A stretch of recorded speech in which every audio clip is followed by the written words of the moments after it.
Meninos, nós tínhamos estudado no início da semana, né? O conto A Festa no Céu.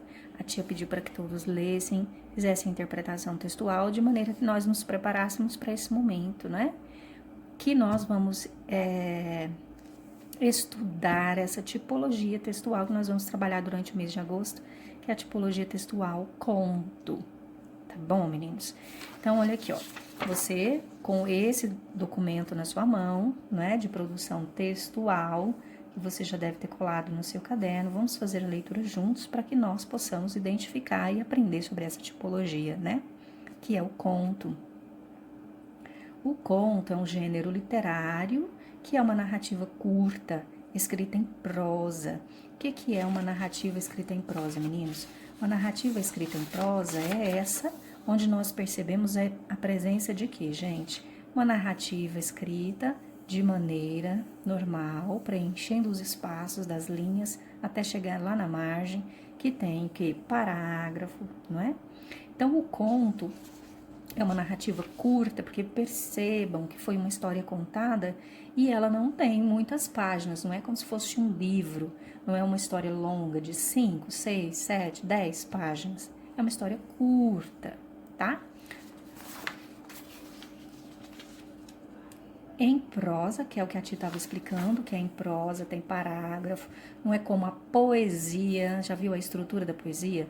Tem os versos, tem as rimas, não é as estrofes, não é separado por estrofes, mas é em prosa, tá? Que envolve apenas um conflito. Lembra qual que é o conflito? Na historinha aqui do conto A Festa no Céu, qual é o conflito gerador? Qual é o principal conflito aqui? Um sapo que queria ir a uma festa onde só poderiam ir aves, pois as aves tinham asas. E ele não poderia ir, por quê? Porque ele não tem asas. Então, só tem um conflito. E qual é? O conflito do sapo que queria ir numa festa no céu. E ele não tinha asas para ir nessa festa. Tá? Então, apresenta poucos personagens, o espaço ou os cenários são limitados, então vocês podem perceber no conto que o sapinho ele vivia na floresta ali perto dos amigos e variava pouco o cenário, variou muito pouco, que era ali na floresta e no céu, que era um espaço restrito, né? E era um recorte temporal reduzido, então não se passaram anos onde as personagens mudaram, né? Mudaram as suas fisionomias, mudaram o seu caráter. Então não houve essa variação de tempo extensa, não é? Então não é uma série longa de várias transformações dos personagens. É curto, que se resolve rapidinho, né? Então, olha, quais são os elementos do conto? Prestem bastante atenção, porque hoje vocês vão ter que produzir um conto, né, gatinhos? Vocês vão ter que produzir um conto com os elementos do conto. Quais são? Personagem. Opa, balancei o meu pedestal aqui. Personagem, tá? Foco narrativo ou narrador, o tempo, o espaço, o enredo e o conflito. Importante esses elementos, tá? Personagens são esse elemento corresponde aos seres que executam e sofrem as ações durante o enredo, gente. Então, são aquelas pessoas que participam. Podem ser pessoas, podem ser outros seres viventes, né? Animais, como, por exemplo, nesse conto, a gente vê um sapinho conversando, um urubu conversando, um esquilo conversando, né? Então, eles atribuem características humanas aos personagens nos contos, e isso é possível, tá? Foco narrativo ou narrador. Quando nós falamos de foco narrativo ou narrador, a gente está querendo dizer assim, quem está narrando? Qual que é o foco narrativo? Quando a tia te perguntar em alguma interpretação textual para você assim, qual é o foco narrativo? É a mesma coisa de eu estar te perguntando, quem está narrando? Ok? O que você vai responder para mim? É o narrador personagem, que é quem, gente? Que é o que participa do enredo, é aquele que está na primeira pessoa do discurso. Lembra disso que nós estudamos? Eu ou nós. Tá certo, meninos? Então, é o narrador personagem. Quem que tá narrando? O narrador personagem. Qual é o foco narrativo? Narrador, personagem, primeira pessoa, narrando em primeira pessoa. Qual que é o foco narrativo? Narrador, observador, porque não participa da história. E quando ele não participa da história, geralmente a característica é a terceira pessoa do discurso, não é? Ele, ela, eles, elas, e vocês fizeram uma atividade a respeito disso, não é verdade? Narrador onisciente é aquele que sabe de tudo, é aquele que participa, certo? Aquele que sabe de tudo, não participa, mas observa e vê tudo. Então, ele é um narrador observador. Então, onisciente observador, tá? Ele sabe de tudo, ok, queridos? Então, quando a tia te perguntar lá, nesse texto aqui, olha, o conto, a festa no céu, qual é o foco narrativo? Então, eu te perguntei, qual o foco narrativo? Essa pergunta significa o quê? Quem está narrando? Quem é o narrador? Qual é o foco narrativo? Qual é o narrador? É o narrador personagem ou é o narrador em terceira pessoa? É o narrador personagem ou é o narrador observador? Vamos ver? Vamos tirar aqui evidências desse texto? Entre os bichos da floresta espalhou-se notícia de que haveria uma festa no céu. Porém, só foram convidados os animais que voam. As aves ficaram animadíssimas, começaram a falar. Quem são as aves? Vamos substituir por um pronome? Qual pronome eu substituo? As aves, elas. Opa, já sei. Já sei, olha, as aves, elas. Um sapo muito malandro, um sapo. O sapo eu vou substituir por qual pronome? Ele, gente. Certo? O sapo ficou, saiu, resolveu. Então, eu estou substituindo pelos pronomes de terceira pessoa. Então, esse conto A Festa no Céu, ele é um conto. Qual é o foco narrativo dele? Narrador observador, tá certo? Qual é o foco narrativo dele? Narrador observador. Então, foco narrativo. Foco narrativo. Narrador observador. Difícil? Jamais foi, né? Então, depois a gente tem o quem, gente? O tempo. O tempo, ele pode ser classificado em cronológico e psicológico. O tempo cronológico é aquele que a gente percebe durante a narrativa, durante o conto. O tempo passando, a gente percebe a passagem do tempo conforme o narrador conta a história, tá? É dividido em dias, semanas, estações. Então, quando ele cita depois de tantos dias, depois de tantos anos, quando hoje choveu à tarde e quando amanheceu, quando anoiteceu, nós percebemos que tinha chovido muito. Então, a gente percebe a passagem do tempo. Então, a gente chama isso de tempo histórico, é o tempo do relógio, né, que tá dizendo aí. O tempo psicológico já é diferente, é um tempo mental, e tá dizendo aqui, ó, o predomínio não é a ação da personagem, mas os pensamentos e as lembranças. Me recordo quando eu era criança, quando eu tinha uma boneca, e essa boneca, ela tinha um vestido rosa.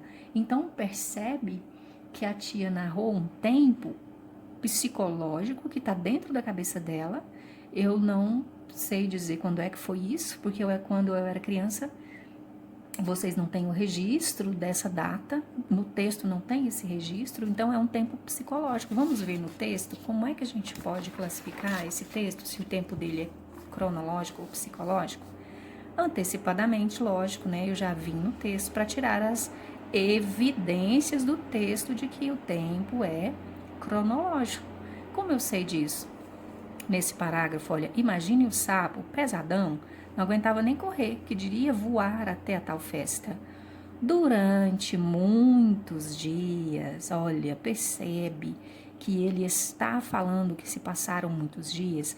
Depois uma outra evidência, olha, horas antes da festa, Então, o narrador, que é o narrador observador, ele está evidenciando a passagem do tempo, né? Está mostrando para a gente que cronologicamente o tempo está passando, ó, antes da festa até amanhã.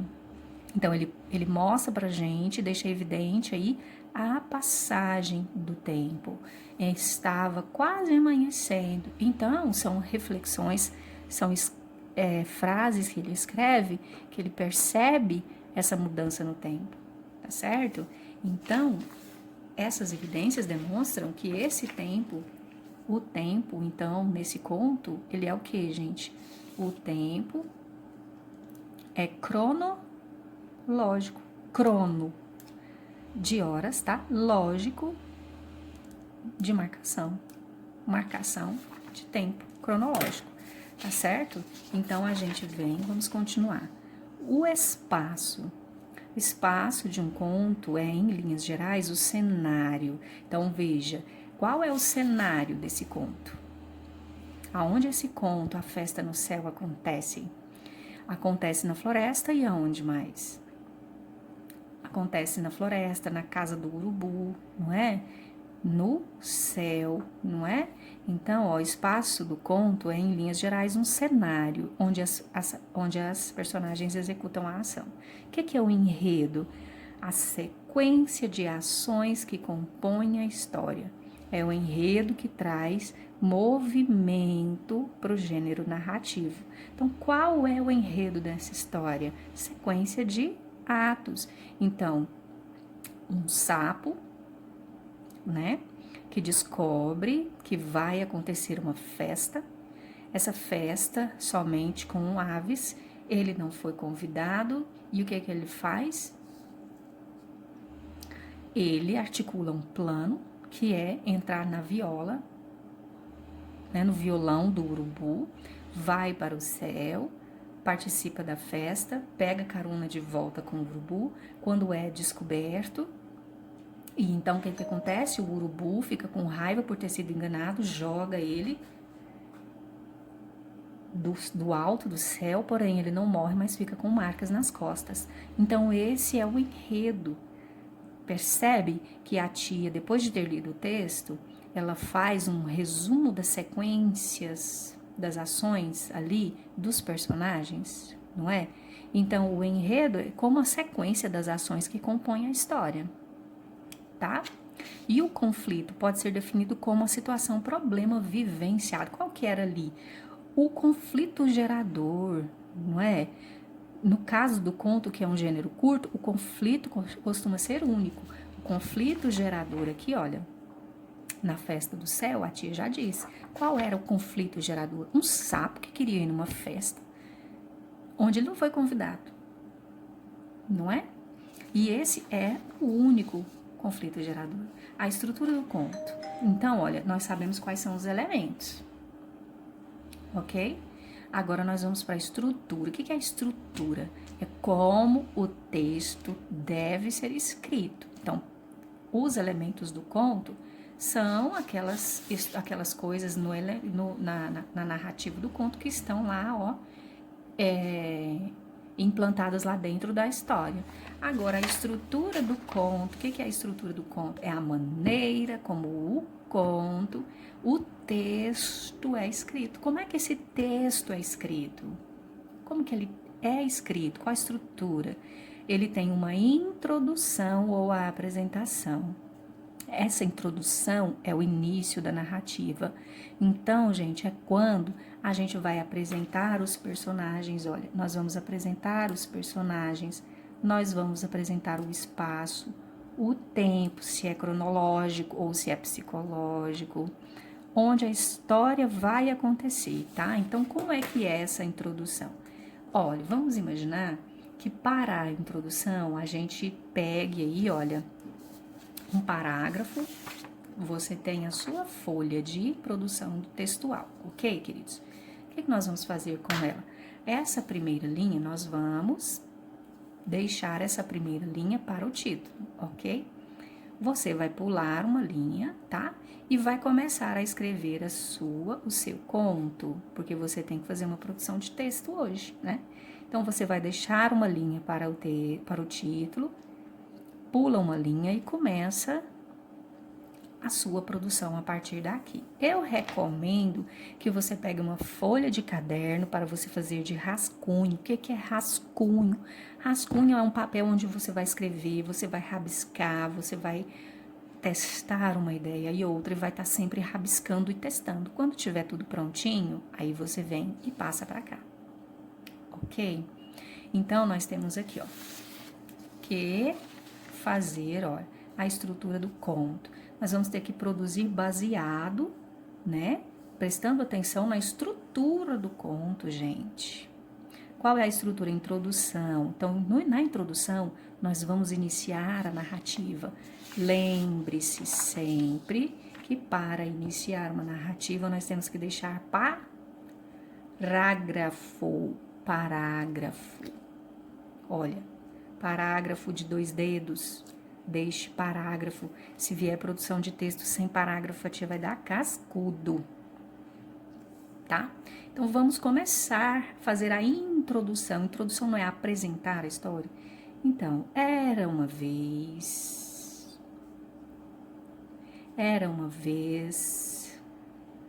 uma menina. Então, vamos apresentar os personagens. Era uma vez uma menina que morava com os pais. Lembre-se que é um conto, tá?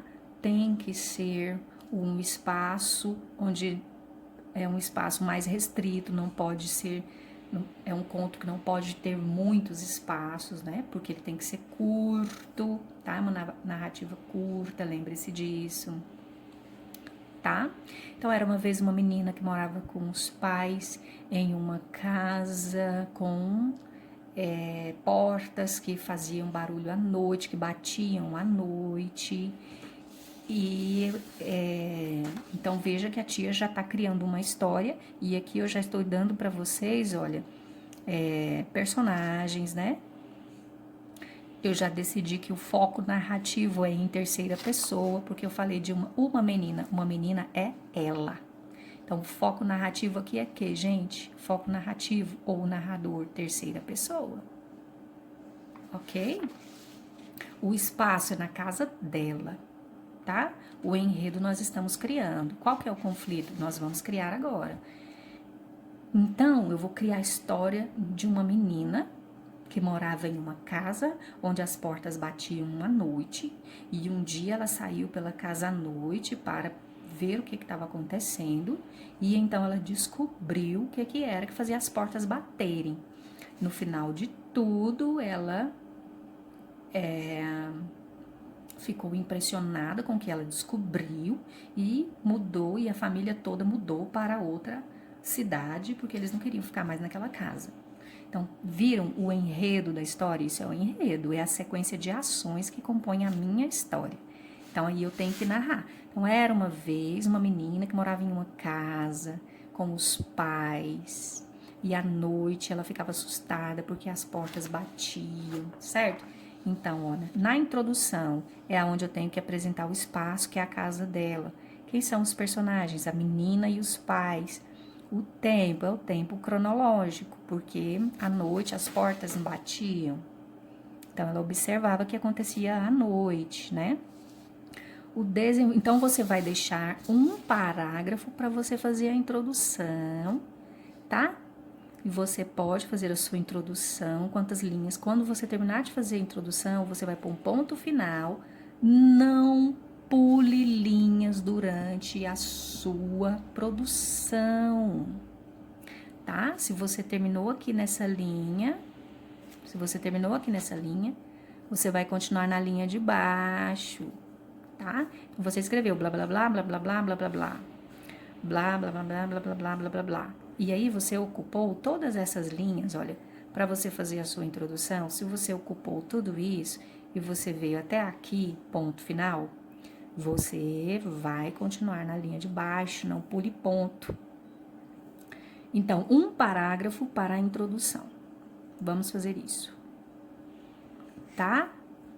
Depois você vai continuar mais outro parágrafo para fazer o desenvolvimento, que é o quê? Apresentar as ações que modificam o estado inicial da narrativa. Vemos o conflito, situação, problema, que fará as personagens agirem para resolvê-lo. Então, o que vai acontecer aqui? Olha, nós vamos fazer o desenvolvimento da narrativa, tá? Aí, o que eu posso começar a dizer aqui? Naquela noite, a menina percebeu, né? Naquela noite, então, a menina percebeu que havia um fantasma que era o fantasma de uma pessoa que habitava aquela casa, né? Então vamos, ó, e aí você vai começar a desenvolver a sua história. Então a menina percebeu que naquela casa, quem batia as portas à noite era um fantasma que habitava aquela casa. Ela não tinha visto ele de perto, mas aconteceu que de repente ela entrou num quarto. Aqui, olha, você pode pôr um ponto, né? E aí você vai para qual situação, gente? Para o clímax. O que é o clímax? É o momento de maior tensão, quando o problema está no auge e as ações tomadas definirão o rumo da história. Então você bota um ponto aqui e vamos para o terceiro parágrafo, não é? Aqui nós estamos fazendo desenvolvimento. Então no terceiro parágrafo nós vamos fazer o clímax. Não é? Então, o que a menina fez? A menina, de repente, entrou num quarto e percebeu que ali havia um vulto estranho de uma pessoa. Quando essa pessoa se voltou, ela quase levou um susto. O clímax, meninos, não é o momento de maior tensão? Então, ela levou um susto e percebeu que ali... Então, meninas, a tia estava falando sobre o clímax, né? Que é o momento de maior tensão na história. Quando a menina percebe, ela leva um susto, ela percebe que era o vulto de um homem que ela parecia conhecer. E então ele se volta e vai na direção dela, mas ela sai correndo e consegue encontrar a mãe, consegue encontrar o pai, pede para eles irem embora. E então a mãe pega todas as coisas e pega também o seu álbum de fotografia, eles entram no carro. Quando ela pega o álbum de fotografia dentro do carro, ela vê a foto daquele homem que ela encontrou e ela viu lá dentro da casa, e eles dizem que aquela foto era de um homem que eles conheciam, que era o seu avô. Então, nesse momento, percebeu que o clímax é um momento de maior expectativa. E depois do clímax, meninos, a gente vai para a última parte, né? Que é a parte da conclusão, não é? Que é como o nome já diz, é o final da história, olha. Nós vamos finalizar a nossa história, tá? Que será provavelmente diferente do conto, de como ela começou, de como a história começou. Então, pode mostrar que o problema vai ser solucionado ou não, dependendo muito mais do tipo de conto, né? Então, perceba que a conclusão é o desfecho. E o desfecho, gente, é sempre mais ou menos diferente de como a história começou. Então, aqui, ó, você vai vir para onde? Para conclusão. Como é que acontece? Como é que fecha? Como é que termina, então, essa história? Eles estão... então, não é? Olha, vamos imaginar parágrafo, né? Olha... Então, dentro do carro, eles descobrem que aquele era o avô da menina e eles ficam assustados em silêncio, mas continuam indo embora para a cidade, para outra cidade, decidem nunca mais voltar naquela casa. Ponto final. Então, vocês perceberam, meninos, olha, a estrutura do conto. Vocês vão fazer a introdução, vocês vão fazer o desenvolvimento, o clímax e a conclusão, sempre deixando o espaço do parágrafo, não pular linhas, tá? Entre um parágrafo e outro, tá certo? Depois que vocês terminarem toda a história, não se esqueçam do título, cara pálida, tá? Amor, você vem aqui e põe o título, ó. Então, que título que a tia pode dar para essa? história que eu criei, qual é o título? Eu vou escolher O Fantasma. O Fantasma Assustador. Pronto, esse é meu título. Por que que eu boto um título depois? Porque depois que eu tenho a história toda feita, é mais fácil colocar um título. Porque se você coloca um título, a sua história tem que ficar amarrada no seu título. Não é? Você não pode criar. Então, crie a sua história com o seu enredo, com o seu clímax, com a seu desenvolvimento, com a sua conclusão. Depois você vai lá e faz um título bacana que tem a ver com toda a história. Não se esqueça dos sinais de pontuação, tá? Ponto final para pausas longas, para fim de parágrafo, a vírgula, tá? Não vai tacando vírgula em todos os lugares. Percebe que quando você está falando e precisa dar uma pausa para respirar, para dar um tempinho para continuar com a história, põe a vírgula. Pontos de exclamação, pontos de interrogação quando for fazer uma pergunta. Lembre-se que quando um personagem for falar, você tem que deixar o parágrafo. Então, olha, veja. Então, a menina falou, isso é apenas um exemplo, certo? Então, a menina falou, parágrafo, né? Travessão e a fala da menina. O que a menina falou? Meu Deus! Tem um fantasma. Tem um fantasma no quarto. Olha o ponto de exclamação, não é? Porque ele está fazendo uma exclamação sobre aquilo que ela está vendo. Tá certo, meus amores? Por final, nós temos aqui, olha, no final, os tipos de conto, que são os contos de fada, que são aquelas narrativas que nós conhecemos, que começam com Era uma vez, não é? Então, a tia estava escrevendo aqui, olha, um conto de fada, não é? Olha, com algo que seja sobrenatural e tudo, né? E geralmente sempre a gente está esperando o que ali, ó, um final feliz para aquela história com uma moral. São os contos das princesas, né? Os contos de terror, nem sempre a narrativa acaba com final feliz, né, galera? Tá? E a gente vê neles aí, ó, sempre personagens como vampiros, lobisomens, mortos-vivos e os contos fantásticos, que geralmente tem aquele elemento absurdo, né? Cenários e personagens do próprio cotidiano, personagens comuns levando uma vida comum, até que algo absurdo acontece, algo que não poderia acontecer na realidade. Então, meus amores, quem assistiu aí, por exemplo, essas séries que a gente vê na televisão, né, dos Vingadores, de repente vem o Doutor Estranho e abre um buraco no tempo, né? De repente lá os personagens estão conversando e de repente um buraco é aberto no tempo e vem uma pessoa e atravessa aquele buraco. Então não é fantástico, não é sobrenatural, não é fantástico? Então todas essas séries, né, que a gente vê com todas essas coisas sobrenaturais e fantásticas são contos fantásticos, tá? Então você vai escolher para a sua produção um tipo de conto como este, tá? Um tipo de conto deste, vai ler direitinho para saber como é que é o conto que você vai escrever e então você vai vir aqui, olha, na sua folhinha de produção, tá? E vai escrever para a tia respeitando, tá? A estrutura do conto. Respeite a estrutura do conto, faça para a tia e me entregue porque vai valer presença. Tá ok, meus amores? Qualquer dúvida, a tia tá aqui. Um beijo.